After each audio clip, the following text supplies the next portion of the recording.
Chapter 23. Mr. Pocket said he was glad to see me, and he hoped I was not sorry to see him.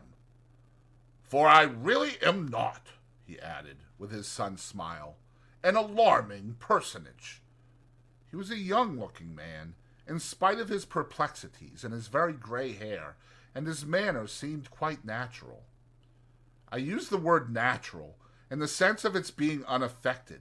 There was something comic in his distraught way, as though it would have been downright ludicrous but for his own perception that it was very near being so.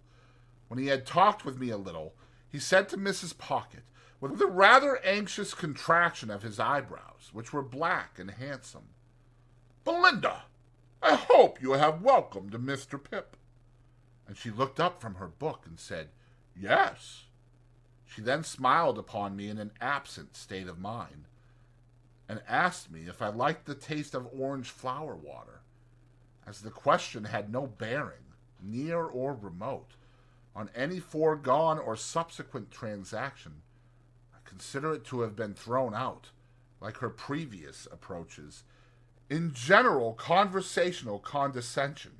Found out within a few hours, and may mention at once, that Mrs. Pocket was the only daughter of a certain quite accidental deceased knight, who had invented for himself a conviction that his deceased father would have been made a baronet but for somebody's determined opposition arising out of entirely personal motives.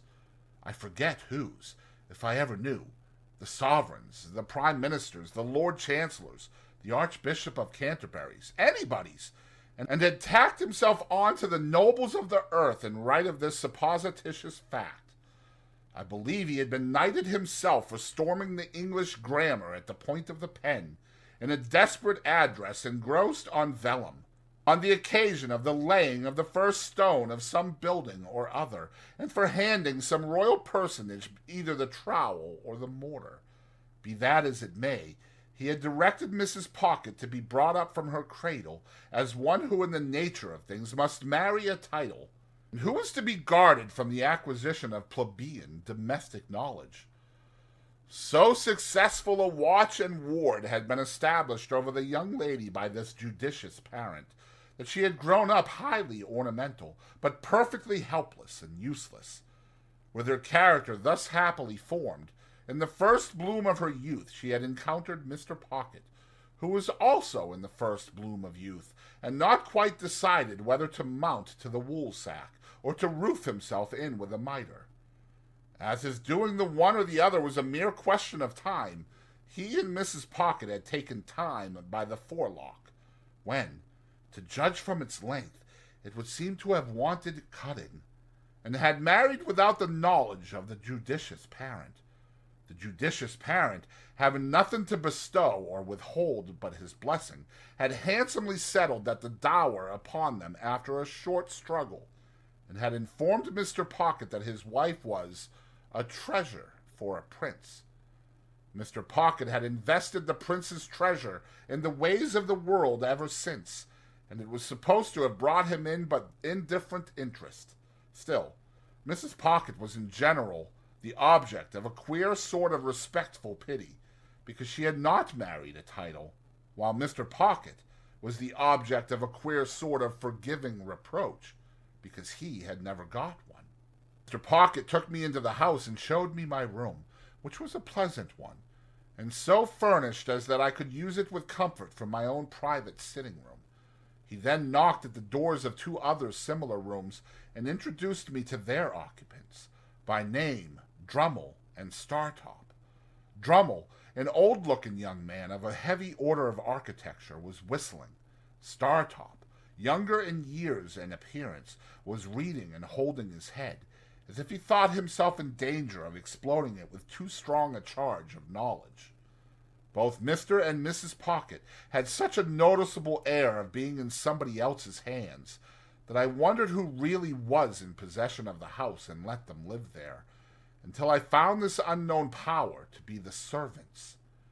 It was a smooth way of going on, perhaps in respect of saving trouble, but it had the appearance of being expensive, for the servants felt it a duty they owed to themselves to be nice in their eating and drinking, and to keep a deal of company downstairs.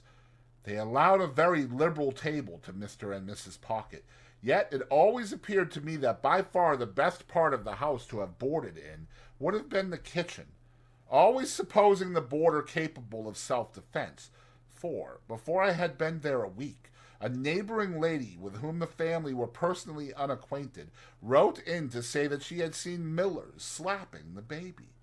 This greatly distressed Mrs. Pocket, who burst into tears on receiving the note, and said that it was an extraordinary thing that the neighbors couldn't mind their own business. By degrees I learnt, and chiefly from Herbert, that Mr. Pocket had been educated at Harrow and at Cambridge, where he had distinguished himself, but that when he had had the happiness of marrying Mrs. Pocket very early in life, he had impaired his prospects, and taken up the calling of a grinder. After grinding a number of dull blades, of whom it was remarkable that their fathers, when influential, were always going to help him to preferment, but always forgot to do it when the blades had left the grindstone, he had wearied of that poor work, and had come to London. Here, after gradually failing in loftier hopes, he had read with divers who had lacked opportunities or neglected them, and had refurbished divers others for special occasions, and had turned his acquirements to the account of literary compilation and correction, and on such means, added to some very moderate private resources, still maintained the house I saw.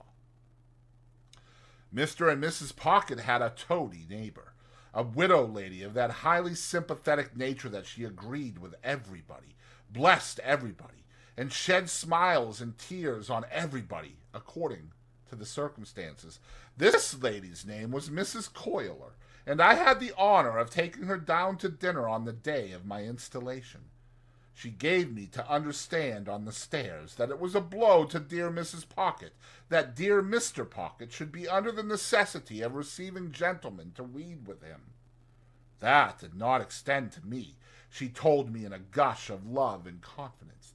At that time I had known her something less than 5 minutes. If they were all like me, it would be quite another thing. Dear Mrs. Pocket, said Mrs. Coiler, after her early disappointment, not that dear Mr. Pocket was to blame in that, requires so much luxury and elegance. Yes, ma'am, I said, to stop her, for I was afraid she was going to cry. And she is of so aristocratic a disposition. Yes, ma'am, I said again, with the same object as before. That it is hard, said Mrs. Coiler, to have dear Mr. Pocket's time and attention diverted from dear Mrs. Pocket. I could not help thinking that it might be harder if the butcher's time and attention were diverted from dear Mrs. Pocket. But I said nothing, and indeed had enough to do in keeping a bashful watch upon my company manners. It came to my knowledge through what passed between Mrs. Pocket and Drummle, while I was attentive to my knife and fork, spoon, glasses, and other instruments of self-destruction, that Drummle, whose Christian name was Bentley, was actually the next heir but one to a baronetcy. It further appeared that the book I had seen Mrs. Pocket reading in the garden was all about titles, and that she knew the exact date at which her grandpapa would have come into the book, if he ever had come at all. Drummle didn't say much, but in his limited way, he struck me as a sulky kind of fellow. He spoke as one of the elect, and recognized Mrs. Pocket as a woman and a sister. No one but themselves and Mrs. Coiler, the toady neighbor, showed any interest in this part of the conversation, and it appeared to me that it was painful to Herbert. But it promised to last a long time, when the page came in with the announcement of a domestic affliction. It was, in effect, that the cook had mislaid the beef. To my unutterable amazement, I now, for the first time, saw Mr. Pocket relieve his mind by going through a performance that struck me as very extraordinary, but which made no impression on anybody else, and with which I soon became as familiar as the rest. He laid down the carving knife and fork, being engaged in carving at the moment, put his 2 hands into his disturbed hair, and appeared to make an extraordinary effort to lift himself up by it. When he had done this, and had not lifted himself up at all, he quietly went on with what he was about. Mrs. Coiler then changed the subject and began to flatter me.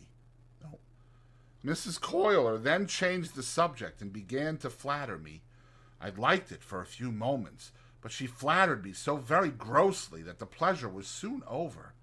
She had a serpentine way of coming close at me when she pretended to be vitally interested in the friends and localities I had left, which was altogether snaky and fork-tongued, and when she made an occasional bounce upon Startop, who said very little to her, or upon Drummle, who said less, I rather envied them for being on the opposite side of the table.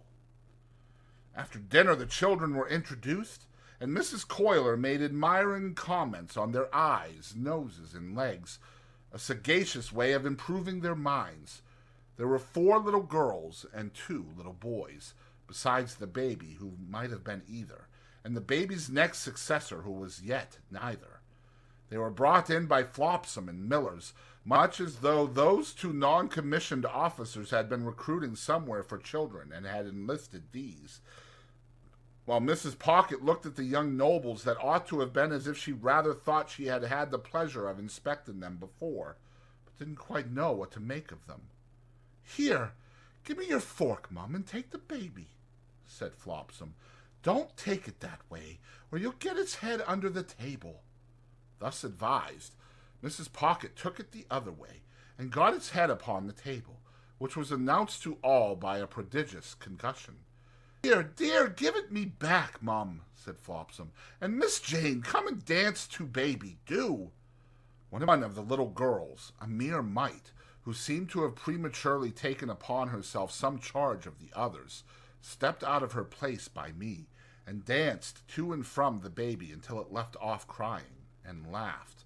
Then all the children laughed, and Mr. Pocket, who in the meantime had twice endeavored to lift himself up by the hair, laughed, and we all laughed, and were glad. Flopsome, by dint of doubling the baby at the joints like a Dutch doll, then got it safely into Mrs. Pocket's lap, and gave it the nutcrackers to play with, at the same time recommending Mrs. Pocket to take notice that the handles of that instrument were not likely to agree with its eyes, and sharply charging Miss Jane to look after the same.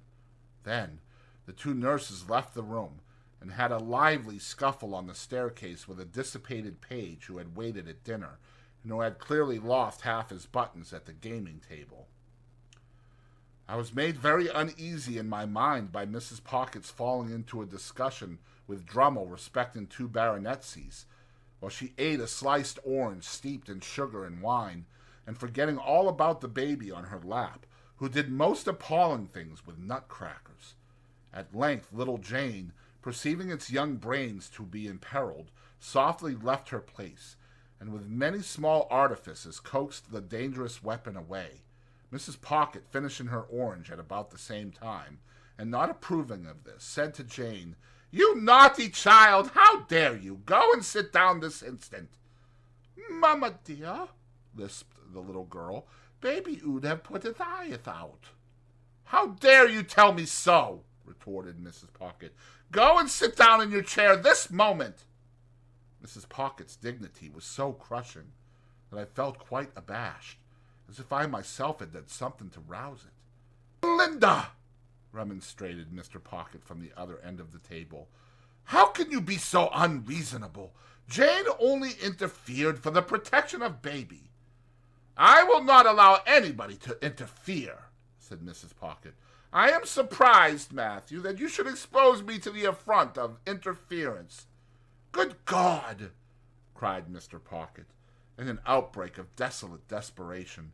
"Are infants to be nutcrackered into their tombs, and is nobody to save them?" "Will not be interfered with by Jane," said Mrs. Pocket, with a majestic glance at that innocent little offender. "I hope I know my poor grandpapa's position. Jane, indeed!"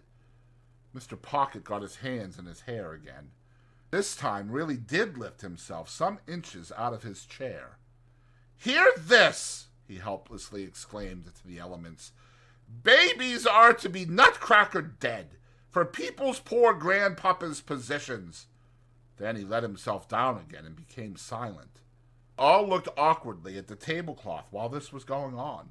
A pause succeeded, during which the honest and irrepressible baby made a series of leaps and crows at little Jane, who appeared to me to be the only member of the family, irrespective of servants, with whom it had any decided acquaintance.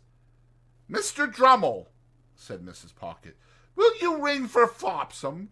Jane, you undutiful little thing, go and lie down. Now, baby darling, come with Ma." The baby was the soul of honor, and protested with all its might. It doubled itself up the wrong way over Mrs. Pocket's arm, exhibited a pair of knitted shoes and dimpled ankles to the company in lieu of its soft face, and was carried out in the highest state of mutiny. And it gained its point after all, for I saw it through the window within a few minutes, being nursed by little Jane. It happened that the other 5 children were left behind at the dinner table, through Flopsome's having some private engagement, and there not being anybody else's business. I thus became aware of the mutual relations between them and Mr. Pocket, which were exemplified in the following manner. Mr. Pocket, with the normal perplexity of his face heightened and his hair rumpled, looked at them for some minutes, as if he couldn't make out how they came to be boarding and lodging in that establishment, and why they hadn't been billeted by nature on somebody else. Then, in a distant missionary way, he asked them certain questions, as why little Joe had that hole in his frill, who said Pa Flopsome was going to mend it when she had time, and how little Fanny came by that Whitlow, who said Pa Millers was going to poultice it when she didn't forget. Then he melted into parental tenderness, and gave them a shilling apiece and told them to go play. And then, as they went out, with one very strong effort to lift himself up by the hair, he dismissed the hopeless subject. In the evening there was rowing on the river. As Drummle and Startop had each a boat, I resolved to set up mine, and to cut them both out. I was pretty good at most exercises in which country boys are adepts, but as I was conscious of wanting elegance of style for the Thames, not to say for other waters, I at once engaged to place myself under the tuition of the winner of the prize wherry, who plied at our stairs, and to whom I was introduced by my new allies. This practical authority confused me very much by saying I had the arm of a blacksmith. If he could have known how nearly the compliment lost him his pupil, I doubt if he would have paid it. There was a supper tray after we got home at night, and I think we should all have enjoyed ourselves, but for a rather disagreeable domestic occurrence.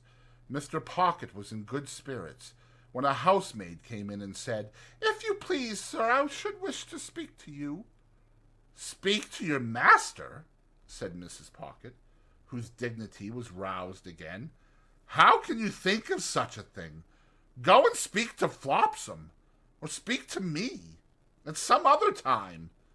"Begging your pardon, ma'am," returned the housemaid, "I should wish to speak at once, and to speak to master." Hereupon Mr. Pocket went out of the room, and we made the best of ourselves until he came back. "This is a pretty thing, Belinda," said Mr. Pocket, returning with a countenance expressive of grief and despair. "Here's the cook, lying insensibly drunk on the kitchen floor, with a large bundle of fresh butter made up in the cupboard, ready to sell for grease." Mrs. Pocket instantly showed much amiable emotion and said, "This is that odious Sophia's doing." "What do you mean, Belinda?" demanded Mr. Pocket. "Sophia has told you," said Mrs. Pocket. "Did I not see her with my own eyes and hear her with my own ears come into the room just now and ask to speak to you?" "But has she not taken me downstairs, Belinda," returned Mr. Pocket, "and shown me the woman, and the bundle too?" "And do you defend her, Matthew," said Mrs. Pocket, "for making mischief?" Mr. Pocket uttered a dismal groan. "I Grandpapa's granddaughter to be nothing in the house, said Mrs. Pocket. Besides, the cook has always been a very nice, respectful woman, and said in the most natural manner, when she came to look after the situation, that she felt I was born to be a duchess. There was a sofa where Mr. Pocket stood, and he dropped upon it in the attitude of the dying gladiator. Still, in that attitude he said, with a hollow voice, "Good night, Mr. Pip," when I deemed it advisable to go to bed and leave him.